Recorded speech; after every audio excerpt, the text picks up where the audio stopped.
This grappler goes by many names. Carried, top one, broken. Yes, this evil monster has been destroying the world of Guilty Gear for a while now, hasn't he? Yes, we have to talk about Potemkin. In the missing link. I'm sorry, what?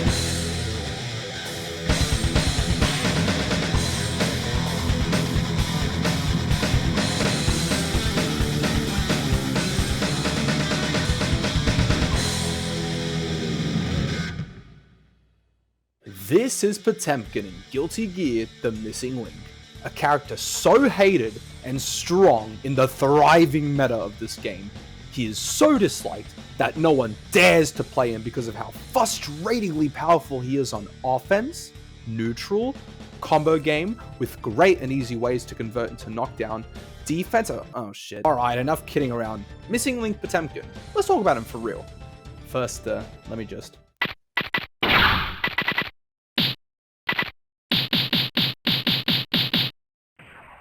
There we go.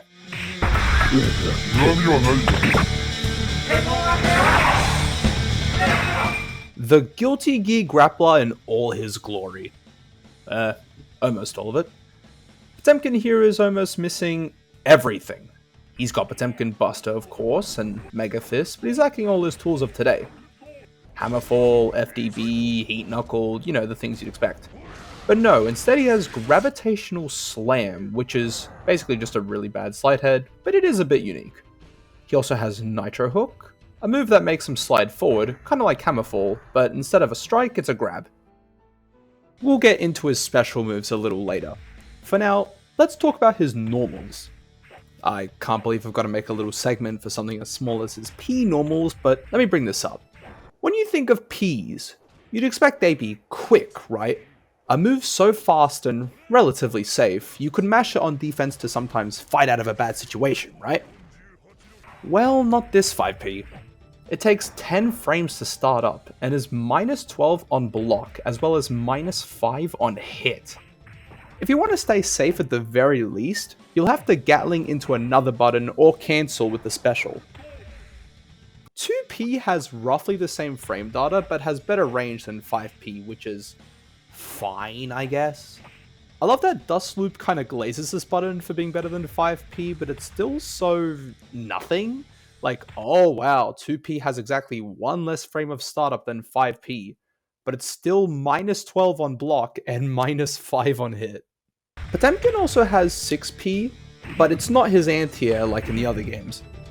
Nope, this is I couldn't even tell you. This button is extremely useless, and you'll only see it if you misinput Pop Bust, which is pretty common in this game, and we'll get to why soon. You might recognize this button for being an overhead in later games, but in this game it's actually a mid, so sorry, no cool mix-ups here. I'm gonna skip over his K normals because there's nothing really interesting there, so instead let's talk about Fast Slash. Oh silly Potemkin, I said Fast Slash. Pod, that's your close slash, isn't it? There's no way the developers made your fast slash up. What the f? So this button that became Potemkin's powerful close slash in every other game was his fast slash. Yikes. Okay, well, what's your close slash? Did you just slap Soul? Yeah, so this is his close slash, with 12 frames of startup and a hitbox that goes above his head before it actually becomes useful. It's +1 on block and moves Potemkin slightly forward. So I guess after getting your opponent to block this, you can make him guess strike throw, but, you know, I gotta bring him back down to reality for a second. This is Potemkin in the missing link. You ain't getting it. Now for 2S, we'll get into a little bit later because it does play a good role into his combo game, but on its own, it's his best poke. For a button that's pretty big, it has some interesting frame data. It's 10 frames of startup like Pot's 5P, but unlike 5P, it's huge, active for a damn good while too. It's also a low? Yeah, this massive button that's been a mid in every other game was a low at one point, which basically made other buttons like 5K and 2K pretty much useless. You see why I skipped them now? Despite the pretty awful tools Pot has at his disposal, having at least one button that can do a majority of things for him is almost nice. I'm not saying the button is incredible or anything, but it surely is Potemkin's best button that he'll be using a lot to stay alive in this cruel game. So Potemkin doesn't really have any traditional anti-airs, you know, your 6Ps and all that, but he does have 2H. Yep, that's his anti-air. It's decently fast, but it is minus 27 on block and minus 8 on hit. Of course, you'll recognize this button for its big combo potential in games like Xrd or Strive, but here in Missing Link, this is all it can do. And hell, it can't even really do that job properly either. This move is not air unblockable, so you can block it in the air all you like. And more often than not, if an opponent hits a move while landing down on you, it will often just clash and actually hit. Even if you manage to hit someone with it, it launches the opponent way too high to do anything meaningful after it. Remember that this was before we were given things like Heat Knuckle or Heavenly to easily convert off of, so yeah, it's pretty rough in the anti-airing department for our favorite Zep soldier. Now, I'd go into his other heavy slash moves, but I think you already know what I'm going to tell you. Ooh, massive normal that does decent damage, and that's literally it. And to that I say, yep, that's basically it. Before 6H turned into the truck of a move it became, we had 5H, and yep, that's 5H alright. It can Gatling into 2H, but like I said, going for 2H is just not it for Pot in this game. That's kind of all the normals I wanted to talk about. I could have probably gone into more detail about them, but like, no. All of Pot's jumping moves are pretty bad, with JP being his best as an air-to-air, but still completely terrible because of how slow it is. 2K hard knockdowns, it's basically 2D in future games, but its range is abysmal, and this is Potemkin's only normal that can knock down.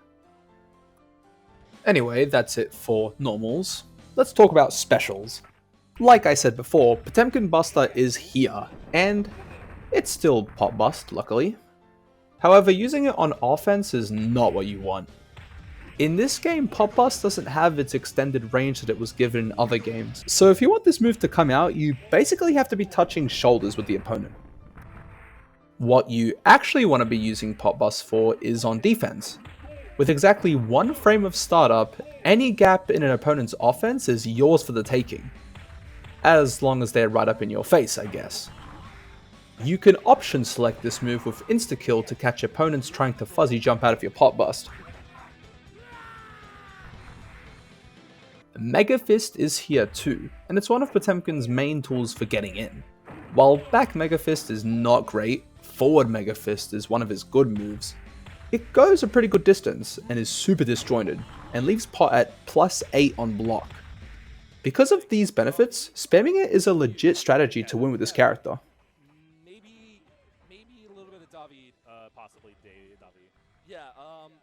Nitro Hook, like I said before, slides Potemkin forward and grabs the opponent. Usually you use this on offense for pressure, but that doesn't mean it's a good move. It's very slow, and unless your opponent dropped their controller mid-set, they are not getting hit by this. Gravitation Slam, which is of course Slide Head. This move is unblockable, but here's the thing, you can tech this move. Missing Link does in fact have teching, and it works against Pot very effectively. Most moves you'd assume give knockdown technically can, but like I said before, unless your opponent dropped the controller mid-set, they are not falling for anything. However, there is a very cool mechanic in this game which allows you to charge up one move in a character's arsenal. That move for Pot is Gravitation Slam. Once charged up, the move will have a huge projectile with it, and if you can somehow do this right in the opponent's face, you do an insane amount of damage. We'll talk more about charge in this game later, as it also plays a big role in his combo game. Potemkin also has a super in this game, but trust me, it's no Heavenly or Gigantic. Instead we have Gigantic Piston, a super that cannot be comboed into, and from what I can gather is very situational. It seems to be more of an anti-zoning tool, something that Potemkin can use to reach characters that like to play from far away, like Axel Low for an example. Though it also kind of fails at this, because it only does meaningful damage from up close and not far away.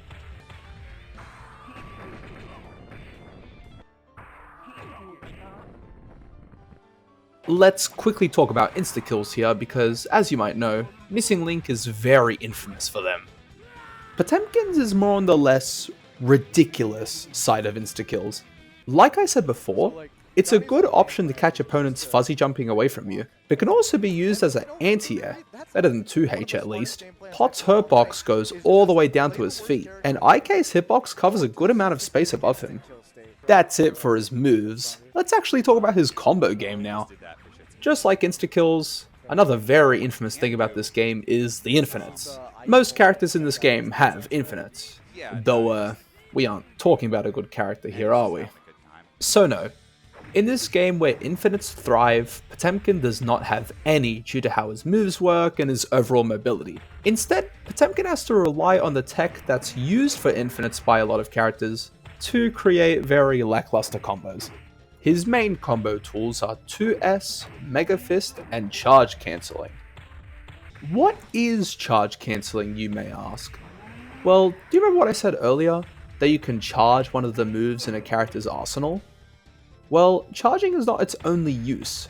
You can actually do a move, cancel its recovery by inputting charge, then immediately going into another move.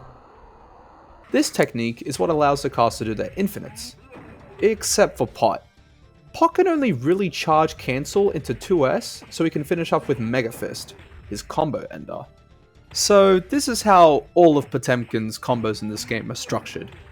Get a hit, Gatling into 1 or 2 normals, charge cancel, 2S, Mega Fist.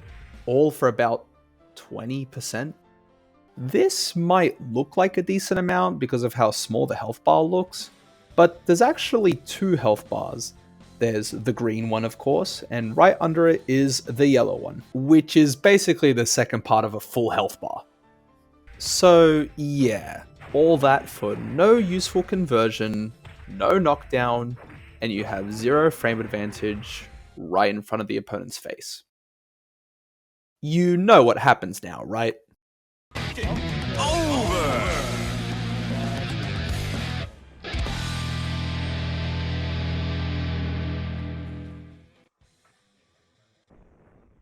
Today, I think we've covered a good amount of what makes this Potemkin bad.